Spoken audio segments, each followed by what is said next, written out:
साथ संगत जी प्यार से कहिए धन निरंकार की। साथ संगत जी, ये दुनिया का सृष्टि चलाने वाला परमात्मा सब अपने हिसाब से चलाता है, लेकिन मौसम जब बदलता है तो हम उनको बार बार गालियां देते हैं। साथ संगत जी, ऐसा क्यों? साथ संगत जी, एक किसान था। किसान परमात्मा को बहुत गाली देता था। अरे तुमने बारिश कर दिया, आंधी तूफान आ गया, मेरा खेत नुकसान हो गया, मेरा समय पे तुम बारिश करना चाहिए तो बारिश नहीं किया, सूखा पड़ गया, उसका अनाज पैदा नहीं होता था। बहुत दुख होता था कि जब अनाज पैदा होने को आता है तो बारिश आ जाता है, तूफान आ जाता है, सब खेत का जो गेहूं का बाल है लौट जाता है। अरे भगवान को इतनी गाली देता था कि भगवान भी तंग आके उसके पास आना ही पड़ा। भगवान आए, बोले भाई मुझे क्यों इतना गाली देते हो? कह अरे आप जब मुझे पैदा किए हो धरती पे, कहते हैं कि आप हमारे माता पिता सब आप ही हो, जब मुझे धरती पे भेजे हो, घर में खाने के लिए अनाज नहीं है, जब मैं इसमें खेत में लगाता हूँ तो आंधी देते हो, तूफान देते हो, समय पे बारिश नहीं देते हो। उसका एक समय बनाओ कि इतने समय पे बारिश देना है, इतने समय पे अनाज पैदा होना चाहिए। परमात्मा ने बोले भाई सब हमको देख के करना है, और मुझसे किसी से नाराजगी नहीं है कि ऐसा सब हमारे ही बेटे हैं, सबका ख्याल रखना है, सबको देखना है, और ये दुनिया का सृष्टि रचा हूं तो उसके हिसाब से हमको सब देखना पड़ता है। क्या देख रहे हो तुम? मेरे हाथ में दो, मैं देखो कैसे बारिश करना है, कब क्या करना है, मुझे अनाज कैसे पैदा करना है, सब मेरे ऊपर छोड़ दो। परमात्मा बोले ठीक है भाई, तुम्हारे ही हाथ में छोड़ देता हूं, तुम जब चाहोगे बारिश कराना, जब नहीं चाहोगे तब पैदा करना अनाज, जब आप बुलाओगे तभी मैं आऊंगा। परमात्मा ने किसान के हाथ में छोड़ दिया कि जब तुम अपने खेत को कैसे पैदा करना है, कब बारिश करवाना है, अभी तुम्हारे ही हाथ में है। साथ संगत जी, किसान ने गेहूं खेत में बो दिया। बोने के बाद उसका दिल किया बारिश के लिए, बारिश होना चाहिए। परमात्मा का नाम लिया, बारिश हो गया। अब उसने बोल दिया आंधी तूफान नहीं आना चाहिए, आंधी तूफान नहीं आ रहा है।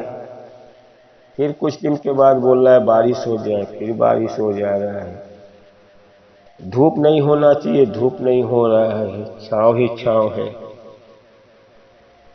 पूरा गेहूं बड़ा हो गया, बड़ा होने के बाद अब तो पक गया। पकने के बाद किसान बड़ा खुश हुआ कि मेरा गेहूं एक भी नहीं लेटा, और देखो इतना अच्छा मेरा फसल तैयार हो गया।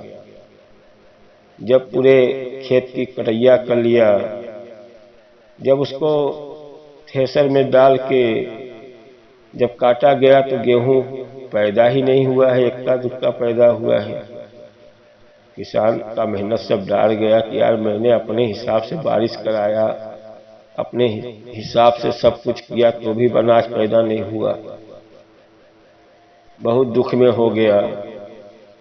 यार परमात्मा तो आधी तूफान लाते थे तो भी ठीक था, ये तो मैं अपने हिसाब से पैदा किया, पैदा ही नहीं हुआ। जो मैं समय समय पे बारिश दिया, समय समय पे धूप नहीं दिया। अब परमात्मा को लगा पुकारने, भाई आओ, ये तो मेरे से संभलेगा नहीं। परमात्मा आए, बोला आपके हिसाब, मैं अपने हिसाब से काम किया, मेरे अनाज ही नहीं पैदा हुआ। परमात्मा ने बोला कि कोई चीज को सहने दिया? अरे जो मैं आंधी तूफान देता हूँ, जो गेहूं के ऊपर पड़ता है, उसको सहने की शक्ति मिलती है, हवा मिलता है, तूफान मिलता है, सबसे लड़ता है, तब एक सुंदर पेड़ तैयार होता है। जीवन में जब हम आए हैं तो हमारे ऊपर दुख भी आता है, सुख भी आता है, बहुत ज्यादा दुख आता है, उससे लड़ना चाहिए। हम आंधी तूफान कब क्या बारिश देना है, उससे अनाज को सब कुछ मिलता है। पेड़ों को हवा मिलती है, तूफान मिलता है, सब कुछ से लड़ता है, तब उसके अनाज अंदर पैदा होता है। और आपने तो हमेशा छांव रखा, अपने मन से बारिश कराया, उसने दुख को तो सहा ही नहीं। जब उसके ऊपर कुछ हवा मिलती, हवा की झोंके आती, तब तो वो सहता।